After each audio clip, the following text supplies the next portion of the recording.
Just kidding, it's a pencil. So, if you haven't guessed from my elaborate attire or from the fact that I told you in my previous video, today's video is going to be about Bulbul. I'm going to rave about the movie a lot and there are going to be spoilers.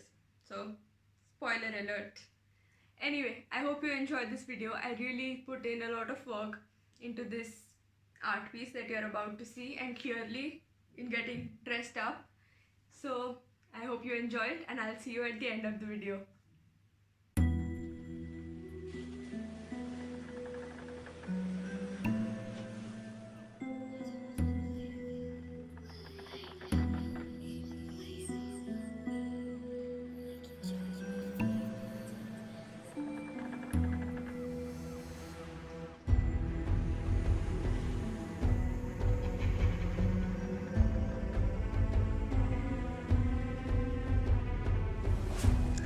Hello and welcome to Momotai and to Netflix and Art episode 4.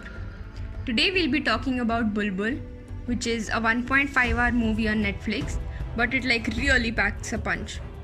It is written and directed by Anvita Dutt and produced by Anushka Sharma and Karnesh Sharma, which is something that I did not know before I watched the movie, so you're welcome. The cast includes Tripti Dimri, Avinash Tiwari, Pauli Dam, Rahul Bose and Parambrita Chattopadhyay. And apart from Avinash, I think it's a stellar cast who have all given beautiful performances. Sorry Avinash. Now Bulbul is set in this backdrop of 1880s Bengal presidency and is supposed to be about this apparent chudail or witch who kills men from the village. However, the movie portrays many of the social evils that our society is still plagued with, like child marriage, domestic violence, sexual abuse, or even just the lack of autonomy for women. But what is interesting is that for the first half it is done so subtly and is normalized so much in the film that at first you might not even realize the impacts. Not surprisingly, in the second half, where a man is not in a position of power, we see these issues spoken about and the situation seems to have improved. Well, at least for the main character. I won't be talking too much about the story so I don't give away too many spoilers, but I will be talking about the things and the scenes that I liked. Amit Trivedi has given such a beautiful musical track to the film that it will soothe you and scare you at the same time. The art and costume directors, the cinematographers have done such an amazing job using colors to convey emotions. The first half of the movie uses very light pastel colors to show the young characters' innocence. Dark blues and greens have been used in very intense and scary scenes, whereas the reds have been used to symbolize mystery and power throughout the movie. Each scene is shot in a way that you could pause the movie and make beautiful oil paintings of it, and it would seem like it is really from that era, and it has a very, very regal feel to it. Now, I read a few reviews which said that the movie does not talk about or address the violence that occurs in the movie. But I feel differently. In multiple scenes where the women try to talk or where they try to express their emotions, they have been completely dismissed. I mean, not that they were ever asked for expressing their emotions. Even after one of the characters is sexually abused by a man, another woman tells her own life story in a very jarring scene about how she faced similar circumstances but was told to keep quiet to maintain the dignity of the household and because probably it would ensure her own well-being and safety in the house. Now, I think that scene was very relevant because women even now face this similar issue. Patriarchal ideas and behaviors are so deeply ingrained in them that they find it very hard to unlearn. When they see other women behaving in a way that would not be acceptable in such a society, they usually react negatively. I think it comes from two reasons. One, that they themselves have these ideas of right and wrong behavior and gender roles so ingrained in them that they can't help but react the way they have observed other people react to it or the way they have experienced it themselves. Second, they know that a woman who defies these norms will be punished by society, and they discourage such behavior out of concern for the other woman.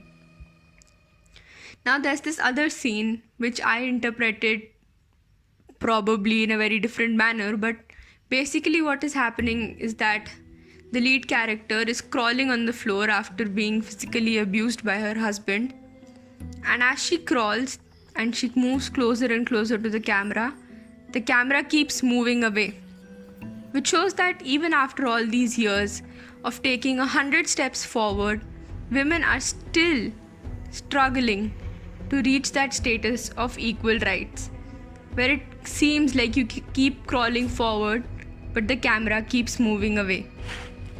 The main character is shown as quite a headstrong woman, but wherever she feels safe and she isn't, threatened, she isn't afraid of expressing her vulnerability, which many male characters in the movie fail to do.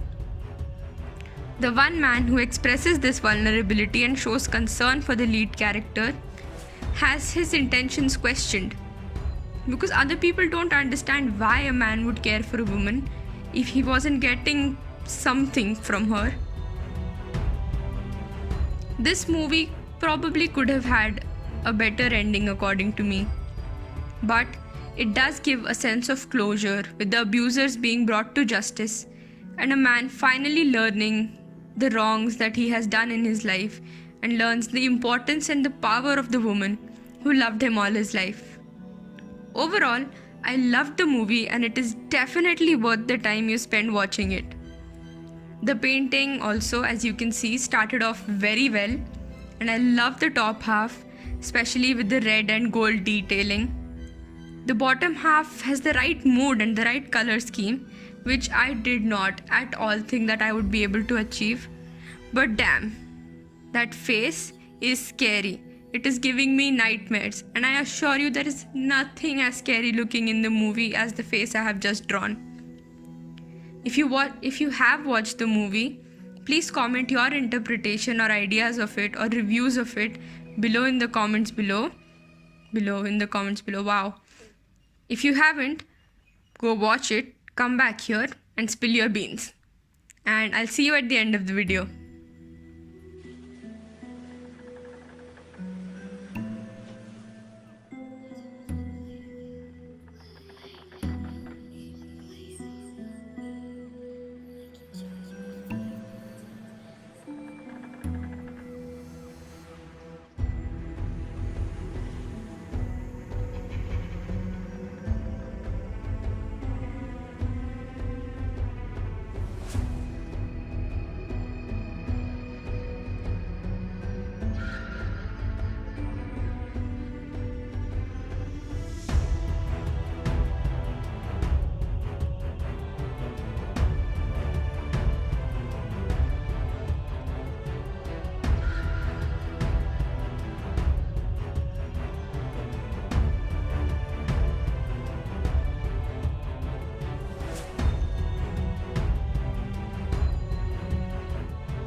thank you for watching. I really hope you enjoyed that video, and if you did, remember to click that like button. It's right there. Okay? And tell me in the comments what show or movie or I don't know, some stand-up, whatever you guys want that I should do next in a Netflix and Art episode. And till then, take care of yourself. I'll see you next Thursday. Bye-bye.